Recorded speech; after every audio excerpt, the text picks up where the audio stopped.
Right, so I'm back here in Almeria, Spain, where I just spent the entire day riding around this beautiful place with perhaps my new favorite middleweight naked bike out in the market today. That's the 2025 Ducati Streetfighter V2.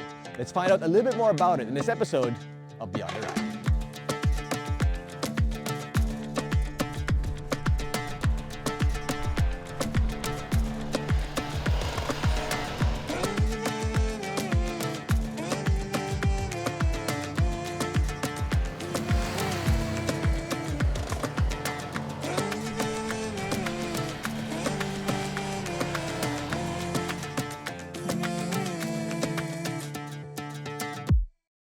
All right, so I want to get something out of the way. Myself and some of my media colleagues were discussing this the past few days, and the question is, does it feel like a Ducati?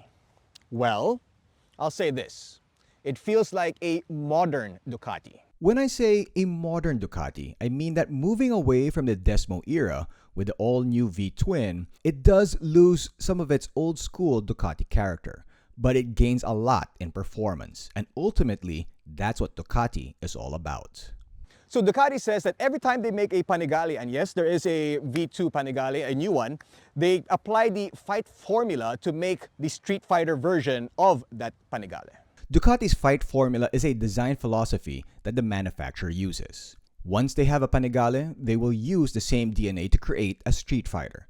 And since they believe the new Panigale V2 is their best Panigale V2 ever, they also believe that this Street Fighter V2 is their best Street Fighter V2 ever. So Ducati made this bike because they wanted to attract newer and younger riders out there. And I think this is a great introduction to the world of Ducati. The bike is very easy to ride. It gives you a lot of confidence, and it also can be playful if you want it to be. So it won't scare you if you are kind of a newbie and you're riding it and you haven't been riding for a long time. But for the more experienced riders out there, you can have a lot of fun with this bike. In fact, on the road, I think this is pretty much all you really need. The new Street Fighter V2 is using the same engine as the Panigale V2, an 890cc V-twin that puts out 120 horsepower at 10,750 RPM and 94 Nm of torque at 8,250 RPM. It's got all-in shocks front and rear, plus Brembo calipers as well. And the tires are wrapped by Pirelli Diablo Rosso Force. The bike is packed with tech. You get a new TFT screen and a whole bunch of electronic goodies. You get multiple riding modes and power modes. You also have cornering ABS, traction control, wheelie control, engine brake control, the new Ducati Quick Shift 2.0, and many more. So Ducati wanted to make this bike as light as possible. In fact, that's perhaps their main focus of this machine. And they were so focused on that even the intake valves, the stem of the intake valves of this bike are hollow. That's how much they wanted to shed as much weight as possible from the Street Fighter V2. The lighter the bike is, the faster it can go. The power to weight ratio of the new Ducati Streetfighter V2S is definitely something that I haven't seen before. And the wet weight of the bike is 175 kilograms. That is extremely light for a bike with that's this size. In fact, of all the other popular naked bikes out there in the middleweight category, we're talking about the MT-09, you're talking about perhaps the Duke 890, even maybe the Ducati Monster. This is lighter than all of those.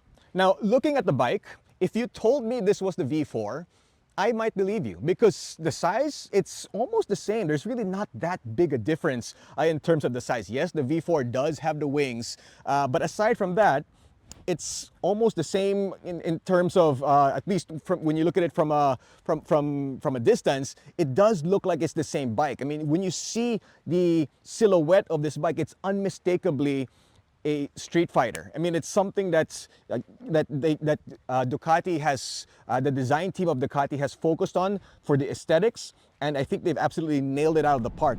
There's more than enough power in this bike in the high end, and there's actually, surprisingly enough, there's a lot of power in the low end as well. It's very torquey.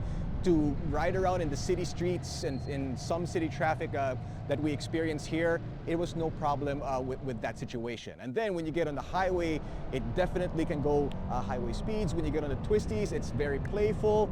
And it's a bike that we didn't take it out on the racetrack, but I could imagine you can also have a lot of fun with it on the track if you choose to. But in real world riding, I think this bike is perfect. You can take it as a daily ride.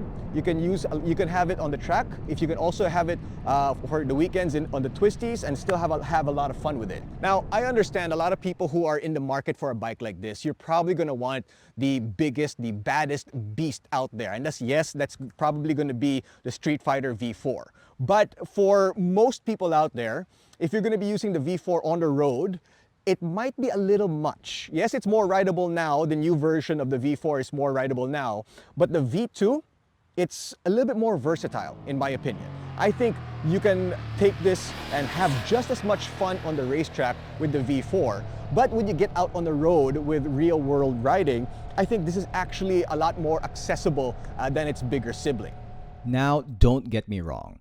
The V4 is the superior motorcycle. However, the V2 is something that I think I could ride better than the V4. The V4 is just a little bit too much for me for real-world riding. Now, if I were to use it just purely as a track weapon, then I would go for the V4.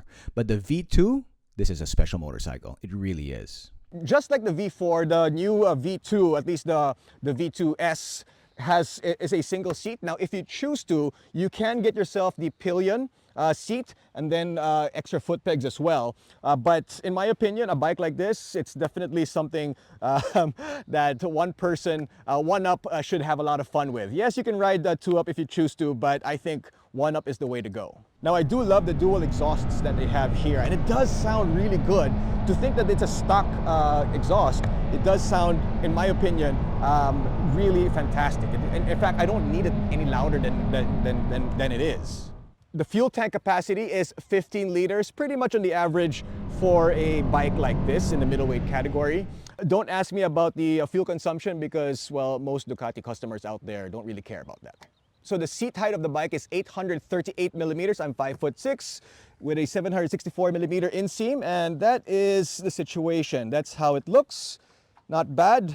And again, because the bike is so light, even shorter riders, shorter than me, would have no issues with this machine. I think it's something that's definitely approachable for newbies, or at least newer riders, and also riders who are on the shorter side. So the shape of the tank definitely helps the rider. If you do take it out on the twisties, you ride it a little bit more aggressively. And if you decide to take it out on the racetrack, it's something that you can help, or it's something that will help you hang off the bike a little bit more. And the shape of it, it's kind of like, this definitely will keep your leg in place. The ergonomics are a little aggressive, as one might imagine, but still comfortable enough for long rides. Now, we spent half the day riding around the mountains here in Almeria, Spain. And despite many hours in the saddle and nearly 300 kilometers, I probably could have gone further. It's that comfortable. It is extremely fun. Our pace was pretty quick as I was grouped with some veteran journalists from around the world and former racers as well. I found myself pushing just to keep up, but even then, the bike handled everything on point. Nothing too surprising at all. At a slower pace when we were in the towns, the bike was fine. But you can tell she was definitely happier on the twisties when the pace picked up. Yes, it does have less horsepower than the old Streetfighter V2, but with the reduced weight and better handling, it more than makes up for it. Now, I'm well aware that I could be enjoying this bike because of where I'm riding it and the perfect conditions. So I'm trying to find something to complain about, and honestly, I can't think of any. I can nitpick and say standard cruise control or heated grips, but I don't really use those too much anyway. So no complaints from me whatsoever. Now, going back to the competition of the bike, not sure if the MT-09 would be a direct competitor since that's a triple. So maybe the Duke 890 would be the rival.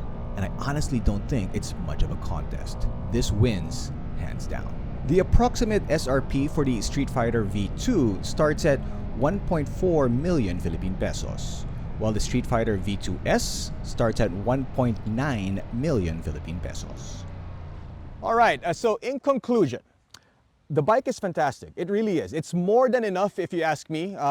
Real world riding, track riding, I think this is a bike that you can definitely max out. I see myself, if I had the V4 Street Fighter, I'd probably baby it out a little bit on the road, on the public roads. But this bike, you can definitely be a little bit more playful with it out in real world riding, out in the streets. It's easy to ride for not so experienced riders out there, and for those who are pros or who have a lot more experience, it's also very easy to play with. So for more on this bike and other MCs out there, you can log on to www.motodeal.com.ph. From Almeria, Spain, this has been Jinno. Thanks for watching this episode of Beyond the Ride.